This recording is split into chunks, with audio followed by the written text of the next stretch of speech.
Taman Ismail Marzuki. Jika Anda datang ke sini belum lama ini, atau setelah menonton tayangan ini, Anda bakal mendapati kenyataan berikut. Art Center atau pusat kesenian yang biasa menjadi lokasi seniman berkarya dan manggung itu berubah telak. Ya, Taman Ismail Marzuki atau TIM memang sedang bersolek. Nama kerennya direvitalisasi. Tapi untuk urusan yang satu ini, tidak semua orang, wabil khusus seniman, satu kata. Ada yang tergoda untuk mempertahankan TIM seperti yang selama ini kita kenal. Tapi ada juga yang menghendaki TIM disulap menjadi art center yang lebih modern.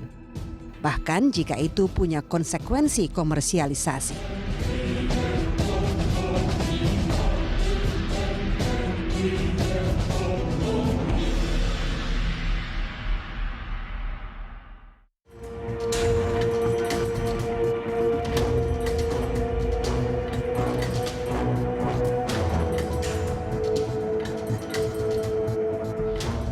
Sejak 2007, pemerintah Provinsi DKI Jakarta telah merencanakan proyek revitalisasi TIM.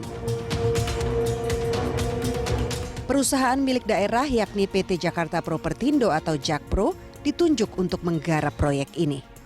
Revitalisasi ini pada dasarnya tiada merubah sesuatu apapun, baik itu jiwa maupun cita-cita. Ini sepenuhnya terkait dengan hal fisik.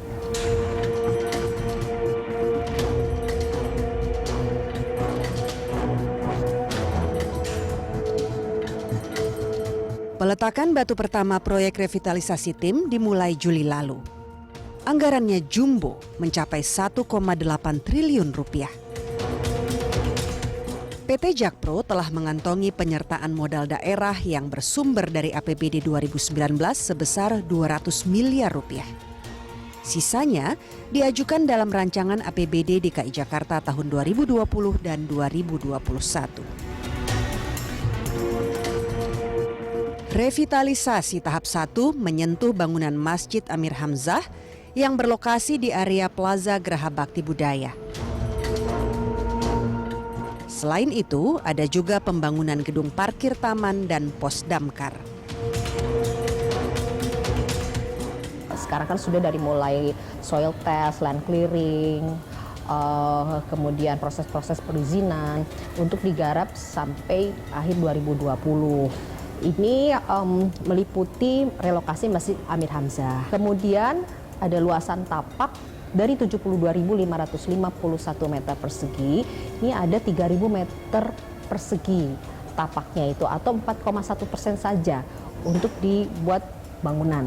Nah, bangunan itu terdiri dari galeri seni, kemudian ada selasar untuk teman-teman adik-adik kita yang sekarang biasa menari kan gitu ya, latihan, ada pusat dokumentasi sastra HB Yasin, lalu juga ada fasilitas perpustakaan.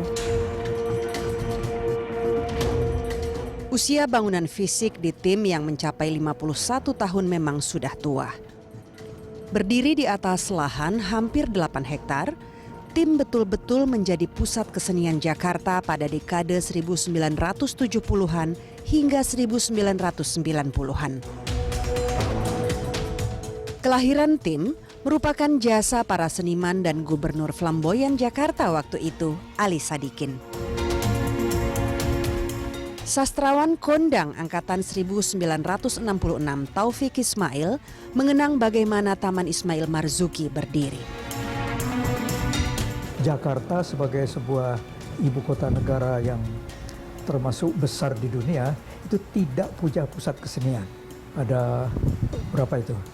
Ya paling tidak 20-30 seniman-seniman menyampaikan, Pak Sadikin, kami ingin sekali aktivitas seni di Jakarta ini yang meliputi sastra, seni rupa, lukis dan pahat, musik, tari, teater, drama, kemudian kritik seni, pendidikan, itu kalau bisa di satu tempat.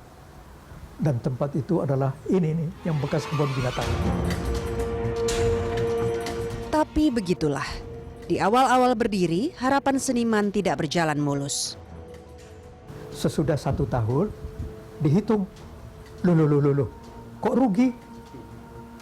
Kemudian masuk tahun yang kedua, masih juga rugi. Padahal orang-orang semuanya beli karcis. Ali Sadikin marah.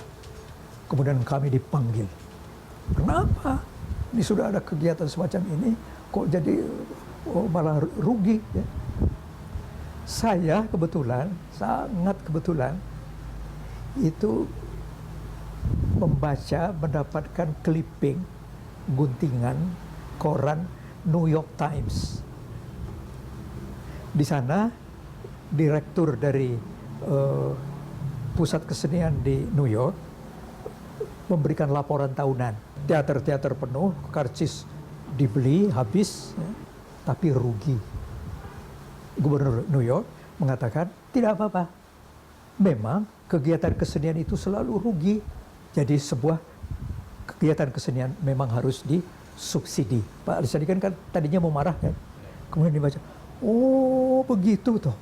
Oh jadi kegiatan kesenian itu mesti rugi. Ya sudah, kalau begitu tim jalan terus, saya subsidi.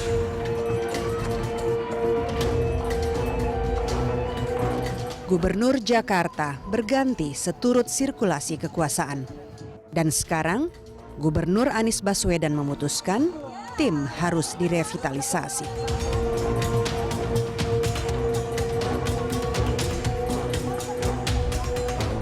Mimpi tentang tim masa kini diletakkan pada PT Jakarta Propertindo. Dalam pasal 3 ayat 1 Peraturan Gubernur nomor 63 tahun 2019 disebutkan, Gubernur menugaskan Jakpro melaksanakan revitalisasi Taman Ismail Marzuki.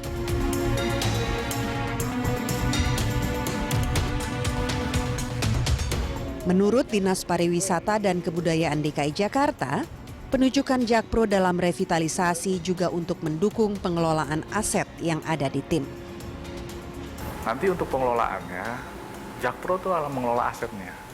Tapi untuk pemanfaatan tim, itu nanti tetap melalui Dinas Pariwisata, yaitu melalui UP PKJ Tim yang berkolaborasi dengan DKJ. Ya. Jadi ada fungsi kuratorial di sana. Alberto Ali memaparkan, revitalisasi tim penting untuk memaksimalkan potensi dari Taman Ismail Marzuki. Nah, kita perbaiki lagi, kita perbagus gitu ya, sehingga tim ini menjadi satu tempat berkesenian yang berkelas internasional.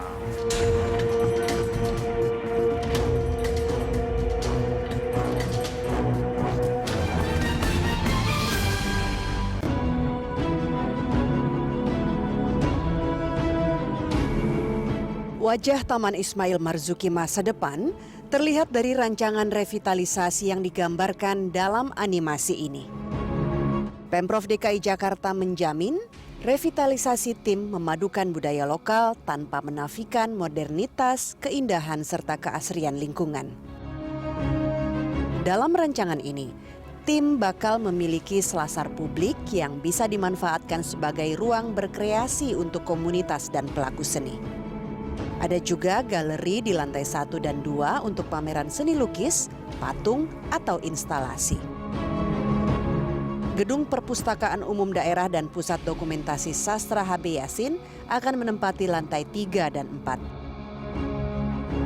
Dan satu lagi, ada Wisma Taman Ismail Marzuki. Kalau yang lain, oke-oke saja. Tidak demikian dengan pembangunan Wisma. Pro dan kontra meletup.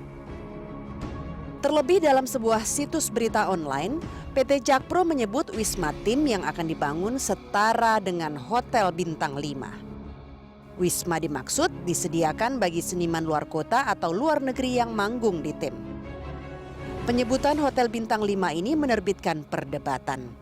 Seniman seperti Radar Pancadahana angkat bicara. Jadi berkali-kali pejabat gubernur maupun Jakpro, direkturnya, 2 direktur itu mengatakan kepada kami bahwa itu hotel Itu berstandar bintang 5. Itu saksinya ratusan orang, dimuat di koran juga. Jangan tiba-tiba itu dijadiin wisma, beda wisma sama hotel, ya kan? Saya bayangkan kalau hotel bintang 5, kita nggak bisa mengakrabi itu. Suasana hotel bintang 5 dimanapun itu entah berentah. Setiap orang tidak mengenali yang lainnya. Seperti dalam kesenian, keguyuban itu antara seniman juga di antara seniman berbeda genre, ya kan? Ya itu berkecamuk, berkelindan, bertegur sapa, nggak ada batas.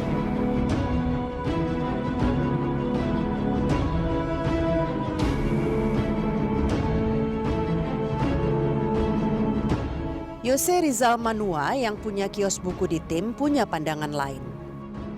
Menurutnya, kalaupun dibangun hotel di Tim, itu harus diartikan sebagai bagian dari pusat kesenian Jakarta itu. Di mata penyair ini, hotel merupakan fasilitas yang disediakan untuk seniman dalam proses berkesenian. Saya kira di sebuah pusat kesenian ada hotel, itu bagus ya kan. Tetapi bukan hotel menggantikan pusat kesenian. Jadi jangan dibalik, ketika Tim ini didirikan, ada Wisma Seni. Nah, sekarang ganti Wisma Seni itu bentuknya hotel gitu. Saya kira itu bagus-bagus saja ya, karena kebutuhannya untuk kesenian, untuk seniman, untuk tempat seniman.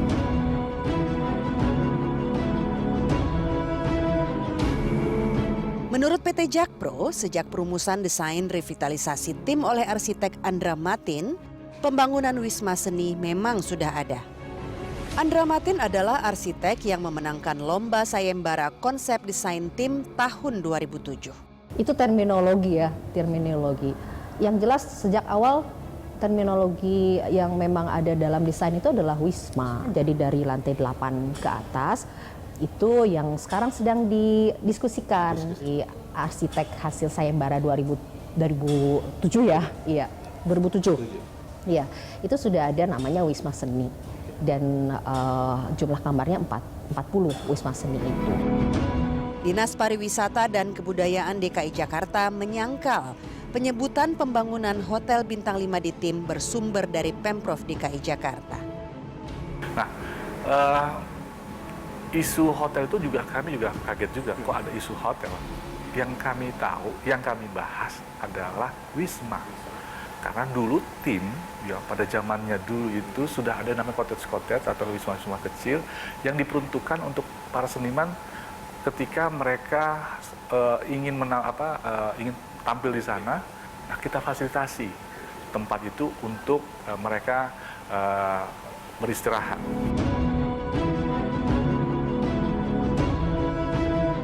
Akhir November lalu, Badan Anggaran DPRD DKI Jakarta memangkas anggaran revitalisasi Tim menjadi 200 miliar rupiah. Ini cuma sepertiga dari jumlah dana penyertaan modal daerah yang diajukan Jakpro di awal.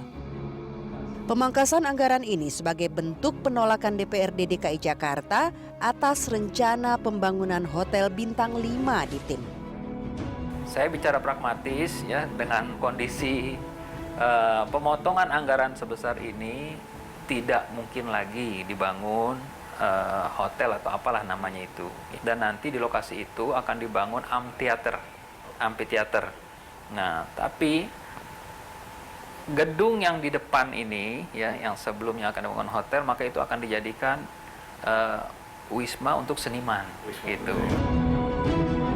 Sebelum anggarannya dipangkas, menurut Jakpro, proyek pembangunan hotel di Tim porsinya sedikit. Hanya 4,1% dari seluruh proyek revitalisasi.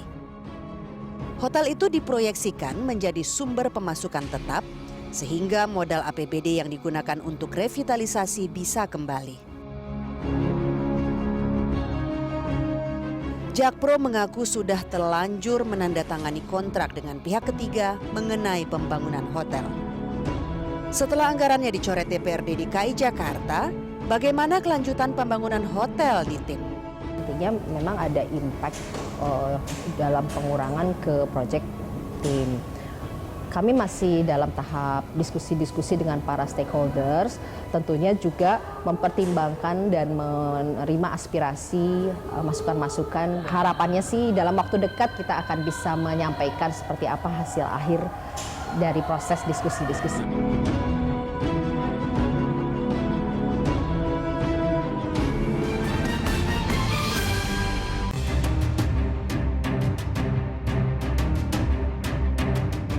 Anak-anak yang tergabung dalam komunitas aktor regu kerja ini hampir saban minggu berlatih di Taman Ismail Marzuki, Jakarta. Dalam setahun, mereka pentas pantomim antara 2-3 kali. Bagi mereka, tim tak ubahnya rumah, tempat berlatih dan unjuk gigi karya seni. Tapi sarana dan prasarana tim dianggap tak lagi menjawab tuntutan zaman. Pelaku seni Almonzo Konoralma merasakannya. Ya kita contoh, saya langsung ke hal-hal yang teknis saja lah, soal lampu. Lampunya kurang, gitu. Soundnya buruk. Tempat duduk ada yang bisa diturunin, ada. Karena udah tua, emang gedung Gerabakti udah tua. Teater Jakarta memang bagus tampak luarnya, coba kita lihat di dalam. Fasilitasnya tetap kurang gitu. Untuk melaksanakan event-event yang sifatnya internasional ya. Jadi, revitalisasi memang perlu dan penting. Setelah revitalisasi rampung, pengelolaan tim bakal diserahkan kepada PT Jakarta Propertindo. Peraturan Gubernur Nomor 63 Tahun 2019 memberikan kewenangan pengelolaan dan perawatan sarana dan prasarana tim ke BUMD. Masa berlakunya 28 tahun atau sampai tahun 2047. Ini berarti pengelolaan tim mulai dari pendapatan perparkiran, pemenuhan kewajiban perpajakan, penyewaan bagian atau ruangan kepada pihak lain, dan penyediaan media iklan berada di tangan Jakpro. Gubernur DKI Jakarta Anies Baswedan menunjuk Jakpro sebagai pengelola tim dengan harapan kegiatan seni dan budaya beriringan dengan kegiatan komersial. Karena itu, di dalam menugaskan kepada Jakpro untuk mengelola tempat ini, kita ingin memastikan Jakpro adalah institusi usaha. Mengapa institusi usaha ditugaskan? Karena kita menginginkan agar dia bisa mengelola aspek komersialnya. Karena itu, tempat ini nantinya satu sisi dikelola secara komersial, tapi sisi lain ruang untuk ekspresi kebudayaan tidak sedikit pun dikorbankan karena aspek komersial yang ada pada Jakpro. Ini seolah menjadi lampu hijau untuk komersialisasi pusat kesenian yang mengabadikan nama seniman kondang Betawi Ismail Marzuki. Terlebih, tim bakal dikelola Jakpro.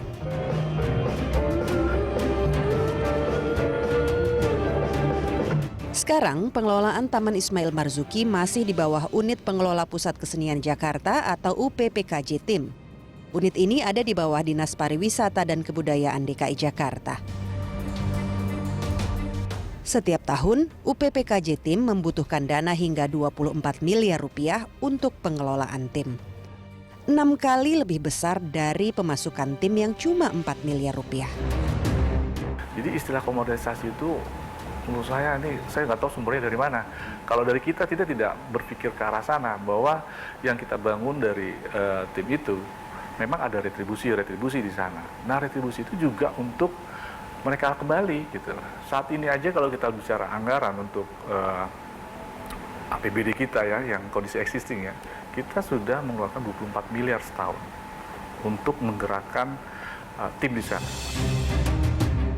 Dengan revitalisasi yang sedang berlangsung dan lampu hijau untuk mengombinasikan kepentingan seni budaya dengan komersial, apakah pengelolaan tim bakal berubah banyak? Dan apakah itu berarti tim bakal mengalami komersialisasi? Kawasan Taman Ismail Marzuki ini adalah ruang publik, jadi sangat inklusif. Bahkan dari yang sekarang ruang terbukanya itu adalah 11%, nanti akan lebih luas menjadi 27,2%. Jadi nggak ada kekhawatiran itu. Sekarang, revitalisasi merupakan point of no return. Meski begitu, Radar Pancadhana mengingatkan agar Pemprov DKI Jakarta tak sekadar menjalankan revitalisasi fisik. Menurut Radar, revitalisasi dalam pengelolaan tim juga penting. Lembaga-lembaga yang ada di dalam tim itu ada IKJ, DKJ, terus PKJ, ya, ada AJ gitu. Yang menurut Abdul Hadi WM ini busuk gitu. Busuknya itu mungkin dalam sinyalemen beberapa seniman yang juga memiliki bukti bahwa mereka ini sudah dikooptasi oleh kepentingan sepihak atau kelompok gitu. Ini pun harus diselesaikan. Ini tidak infrastruktural bersifat material, tapi yang sifatnya imaterial, ya kan? Gimana adu kepentingan, adu politik di dalam kerja kesenian itu berlangsung sampai sekarang ini. Tidak hanya fisik saja, kalau benar ingin membuat kesenian atau tim itu menjulang kembali, wah kita senang juga, tapi bagaimana caranya? Kalau situasinya internal dan eksternal seperti ini tidak mungkin.